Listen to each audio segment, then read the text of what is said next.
नमस्कार मित्रांनो, आज आपण कोल्हापुरी चप्पल कशासाठी वापरायची याच्याविषयी थोडीशी माहिती देऊया।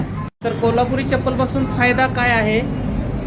आता उन्हाळा चालू आहे आणि उन्हाळ्यामध्ये कोल्हापुरी चप्पल वापरल्याच्या नंतर त्याच्यापासून उष्णता जी आहे तर ती उष्णता कमी करण्याचं काम ही कोल्हापुरी चप्पल करते।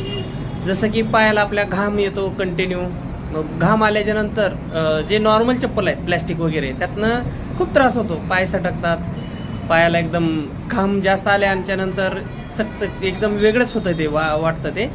मग त्यामुळं कोल्हापुरी चप्पल वापरल्यानंतर पायाला थंड राहते एकदम, त्याच्यामुळं उष्णता पण कमी होते। आता पूर्वीचे लोक आपल्याला माहीत आहे की पूर्वी कंपनी वगैरे काय नव्हते आणि त्यामुळे लोक हे फक्त कोल्हापुरी चप्पल आणि चमड्याचीच वस्तू वापरायची।